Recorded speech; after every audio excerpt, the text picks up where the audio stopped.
Hello students, let's resume Haryana GK quick revision series.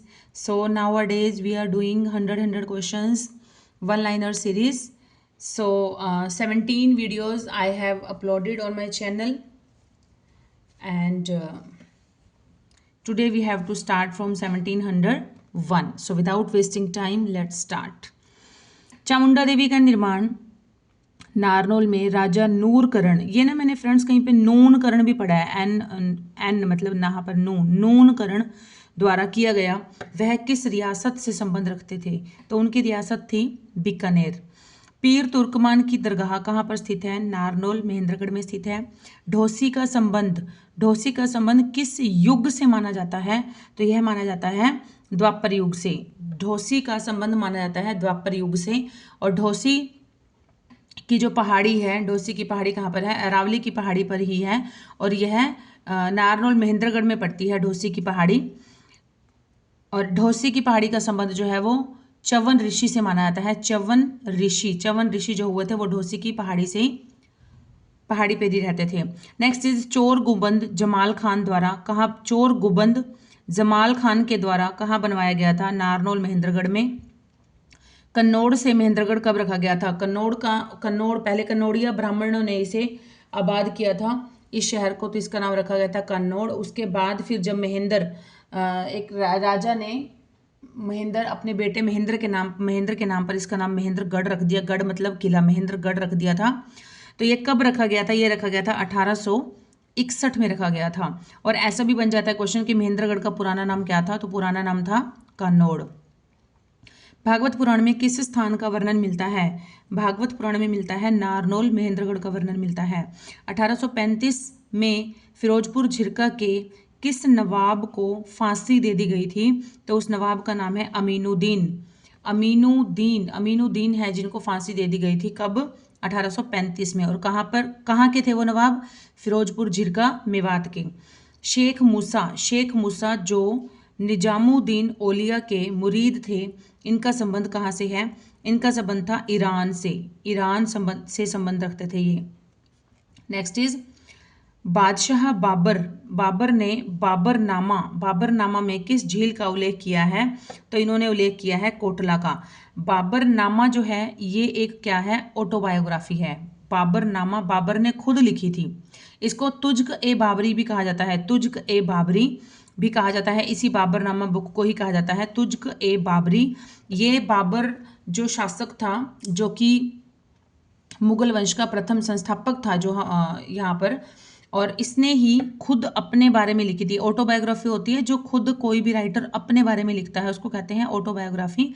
तो बाबर के द्वारा बादशाह बाबर के द्वारा लिखी गई थी बाबरनामा, और इसे तुज्क ए बाबरी भी कहा जाता है। और इसमें उन्होंने किस झील का उल्लेख किया है? कोटला झील का उल्लेख किया है, जो कि नूह मेवात में पड़ती है। मेवात विकास बोर्ड का गठन किया गया था 1980 में किया गया था। 2 अक्टूबर 2004 को सत्यमेव पुरम का नाम बदलकर क्या रखा गया है? सत्यमेव पुरम का नाम बदलकर रखा गया है मेवात। 2 अक्टूबर 2004 को रखा गया था। इसका पहले नाम था सत्यमेव पुरम। बघेल का संबंध किस रियासत से था? बघेल 30 हजारी सेना जो थी, इसका संबंध किस रियासत से था? इसका संबंध था छछरौली रियासत से। छछरौली रियासत। महाभारत वर्ष स्कंद पुराण में किसका वर्णन मिलता है? महाभारत वर्ष स्कंद पुराण में मिलता है कपाल मोचन का वर्णन मिलता है। कपाल मोचन जो कि कहाँ पर है? यमुनानगर में है। ग्रे पेलिकल पर्यटन की स्थापना की गई थी 1995 में, और कहाँ पर? यमुनानगर में। हरियाणा का पहला राष्ट्रीय स्तरीय वर्चुअल कृषि मेला किस जिले में आयोजित किया गया था? ये किया गया था हिसार में। हिसार मंडल में कितने जिले आते हैं? तो ये आते हैं हिसार मंडल में 4 जिले आते हैं। हरियाणा पंचायत चुनाव में भाग लेने के लिए न्यूनतम आयु कितनी होनी चाहिए? 21 वर्ष की आयु होनी चाहिए। चरखी दादरी हरियाणा का 22वां जिला है। इससे पूर्व चरखी दादरी किस जिले का हिस्सा था? इससे पहले चरखी दादरी था भिवानी का हिस्सा था। और जब चरखी दादरी भिवानी का हिस्सा था, तब हरियाणा का क्षेत्रफल की दृष्टि से सबसे बड़ा जिला भिवानी था। ठीक है, जब चरखी दादरी अलग हो गया तो फिर भिवानी का कुछ एरिया कम हो गया, और कम होने से क्या हो गया, सिरसा जो है वो क्षेत्रफल की दृष्टि से सबसे बड़ा जिला बन गया। और दूसरे नंबर है हिसार। सच्चर फॉर्मूला कब लागू हुआ? सच्चर फॉर्मूला लागू हुआ था अक्टूबर 1949 में, अक्टूबर 1949 में। पंचायती चुनाव में भाग लेने के लिए महिलाएं तथा अनुसूचित जाति के व्यक्ति के लिए न्यूनतम शैक्षिक योग्यता कितनी निर्धारित की गई है? तो यह की गई है 8वीं पास। देखिए पहले कुछ ऐसा प्रावधान नहीं था कि पंचायती चुनाव लड़ने के लिए कुछ ना कुछ पढ़ा लिखा होना जरूरी है, लेकिन सबसे पहले ये मुद्दा उठाया था राजस्थान सरकार ने। तो राजस्थान में ये रूल बनाया गया, कानून बनाया गया, कुछ शिक्षा उनकी निर्धारित कर दी गई थी, अनिवार्य कर दी गई थी। पंचायती चुनाव में शिक्षा निर्धारित करने वाला कौन सा राज्य है? राजस्थान राज्य सबसे पहले नंबर पर था, और दूसरे नंबर पर ऐसा करने वाला राज्य कौन सा बना था? हरियाणा बना था। और हरियाणा में अगर तो कोई व्यक्ति, जैसे कोई मेल है, कोई पुरुष व्यक्ति है जो चुनाव लड़ना चाहता है, या फिर कोई जनरल वर्ग का व्यक्ति है, ठीक है, जनरल वर्ग के लिए और पुरुषों के लिए वो तो योग्यता रखी गई है 10वीं पास होनी चाहिए, कम से कम मिनिमम 10th होनी चाहिए। और अगर महिलाएं हैं और अनुसूचित जाति के व्यक्ति हैं तो उनके लिए न्यूनतम शैक्षिक योग्यता रखी गई है, मिनिमम क्वालिफिकेशन रखी गई है, 8वीं पास होना अनिवार्य है। नेक्स्ट है 24 मार्च 1967 को पद ग्रहण करने वाले हरियाणा के प्रथम गैर कांग्रेसी मुख्यमंत्री का नाम बताइए। तो देखिए 1966 में हमारा हरियाणा जो है वो नया राज्य बना था। 1967 की बात है, नवंबर 1966 में तो हमारा बना ही था, और मार्च 1967 की बात है, तो ऑब्वियस बात है कौन से मुख्यमंत्री रहे होंगे? दूसरे मुख्यमंत्री। ठीक है, 24 मार्च 1967 को कौन से मुख्यमंत्री थे? दूसरे मुख्यमंत्री बने थे। पहले थे हमारे भगवत दयाल शर्मा जी, और दूसरे थे हमारे राव वीरेंद्र सिंह जी। अब अगर नॉर्मली सिंपल सेकंड नंबर के पूछ लिया जाए तो हमारे राव वीरेंद्र सिंह जी रहे हैं।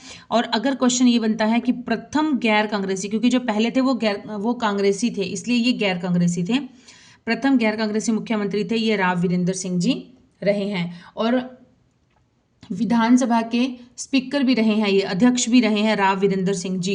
ये पहले पुरुष स्पीकर रहे हैं। जैसे अगर पहले स्पीकर पूछ लिया जाता है फिर तो शन्नो देवी है, पहली महिला स्पीकर पूछ लिया जाता है तो भी शन्नो देवी है, और पहले अगर पुरुष स्पीकर पूछ लिया जाए तो भी हमारे यही थे राव वीरेंद्र सिंह जी, जो कि हमारे हरियाणा के नॉर्मली तो दूसरे सीएम थे, और वैसे अगर पूछ लिया जाए तो गैर कांग्रेसी में प्रथम सीएम थे। क्लियर? नेक्स्ट इज हरियाणा में कौन से नए मंडल बनाए गए हैं? हरियाणा में पहले 4 मंडल थे, 2 नए मंडल बना दिए गए हैं। कौन कौन से? करनाल और फरीदाबाद।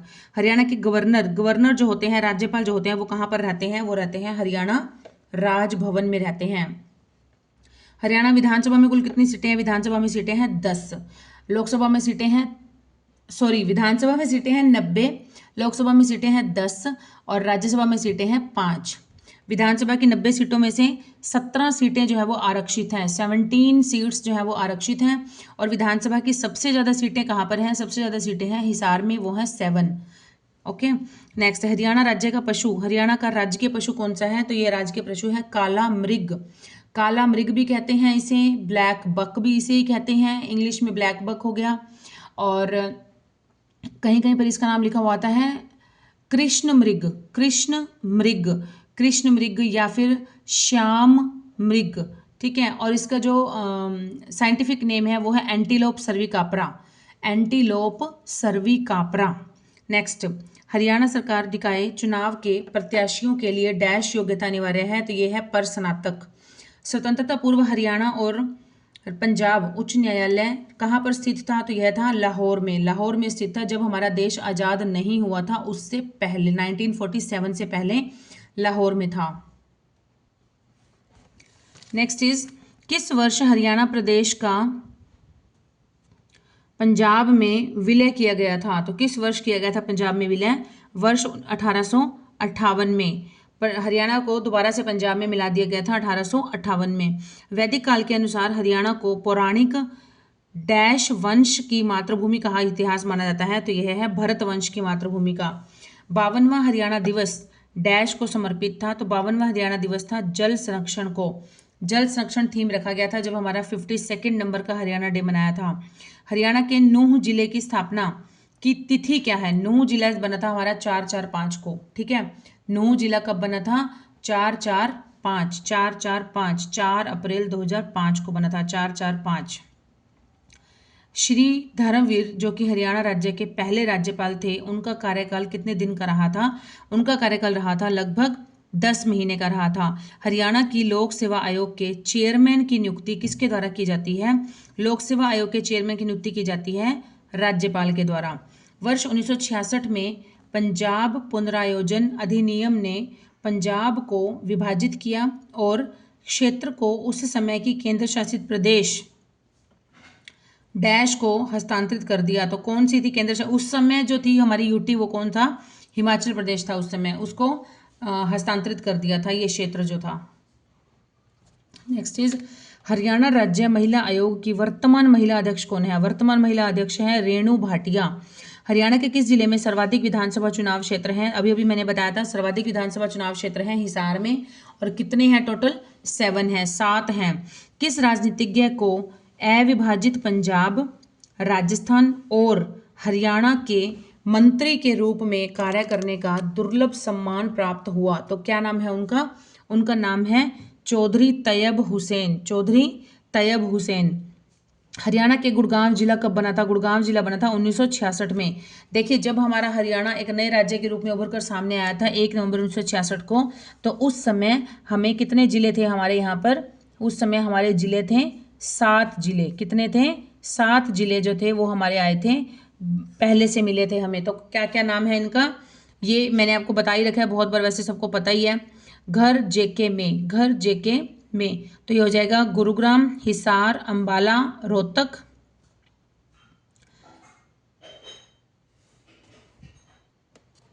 जींद, करनाल और महेंद्रगढ़। गुरुग्राम, हिसार, अंबाला, रोहतक, जींद, करनाल, महेंद्रगढ़। तो ये सारे जो जिले हैं ये हमें, ये कब बने थे, इनकी जब डेट पूछ ली जाती है तो ये सारे के सारे बने थे 1 नवंबर 1966 को बने थे ये सारे जिले, 7 के 7। नेक्स्ट इज बंसीलाल हरियाणा के सर्वाधिक लंबे समय तक सेवा में रहने वाले मुख्यमंत्री व दिसंबर 1975 से मार्च 1977 के दौरान केंद्रीय डैश मंत्री थे। तो केंद्रीय सेंट्रल गवर्नमेंट में रक्षा मंत्री रहे थे। ठीक है। नेक्स्ट इज भारत सरकार ने 23 अप्रैल 1966 को डैश की अध्यक्षता में, किसकी अध्यक्षता में?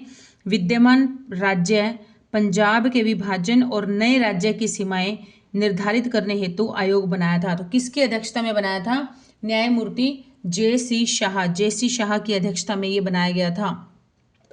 नेक्स्ट, जब वर्ष 1966 में हरियाणा का निर्माण हुआ तब बंसीलाल सरकार के द्वारा कौन सी दूसरी राजभाषा को घोषित किया गया था? तो उस समय उन्होंने दूसरी राजभाषा घोषित की थी तमिल। तमिल को दूसरी राजभाषा बनाया था हरियाणा की। लेकिन 2010 में जब हमारे उस समय सीएम थे भूपेंद्र सिंह हुड्डा जी, तो इन्होंने तमिल के स्थान पर पंजाबी को दूसरी राजभाषा घोषित करवा दिया था। नेक्स्ट इज हरियाणा से किस मुख्यमंत्री ने भारत के उप प्रधानमंत्री के रूप में कार्य किया?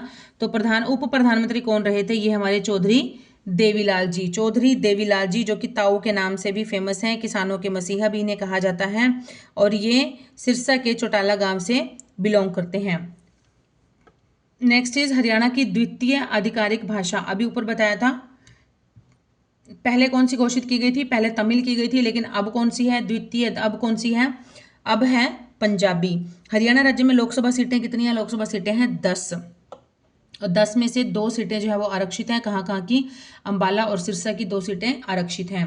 हरियाणा में किस भूतपूर्व मुख्यमंत्री ने राज्य में जुलाई 1996 से प्रभावी पूर्ण मद्य निषेध की घोषणा की थी? तो मद्य निषेध की मतलब शराबबंदी की घोषणा किसने की थी? ये की थी बंसीलाल जी ने। बंसीलाल जी ने की थी शराब निषेध की, शराबबंदी की घोषणा की थी। नेक्स्ट इज राष्ट्रपति प्रणब मुखर्जी ने हरियाणा गोवंशी संरक्षण और गौ संवर्धन बिल को डैश में अनुमति दी थी। कब अनुमति दी थी? तो उन्होंने अनुमति दी थी 12 नवंबर 2015, 12 नवंबर 2015 को दी थी। हरियाणा में 15वें राज्य विधानसभा चुनाव कब हुए थे? तो ये हुए थे वर्ष 2024 में। अभी जो विधानसभा चल रही है हरियाणा में वो कौन सी विधानसभा चल रही है? 15वीं विधानसभा चल रही है। नेक्स्ट इज हरियाणा की विधानसभा संविधान की किस सूची में शामिल विषयों पर कानून पारित करती है? तो कौन सी सूची में? हरियाणा संविधान की 7वीं। हरियाणा की जो विधानसभा है वो संविधान की 7वीं अनुसूची में जो विषय शामिल किए गए हैं उन पर कानून पारित करती है। हरियाणा की विधानसभा में कौन सर्वाधिक बार विधानसभा के स्पीकर रह चुके हैं? तो यह रह चुके हैं सबसे अधिक हरमिंदर सिंह चड्ढा। हरमिंदर सिंह चड्ढा जो हैं ये सबसे ज़्यादा बार स्पीकर रह चुके हैं हरियाणा विधानसभा के। हरियाणा के विधिमंडल ने हरियाणा नगर निगम बिल डैश में पारित किया था। नगर निगम बिल पारित किया था 31 मार्च 2016 को। नगर निगम बिल पास हुआ था 31 मार्च 2016 को। सोम व पथराला नदी यमुना नदी में किस स्थान पर मिलती है? यमुना नदी में मिलती है यह मेहर माजरा जो कि है यमुनानगर में, यहाँ पर मिलती हैं। सोम और पथराला नदी दोनों यमुना नदी में जाकर मिल जाती हैं। हरियाणा घग्गर नदी राजस्थान के कौन से स्थान पर विलुप्त हो जाती है?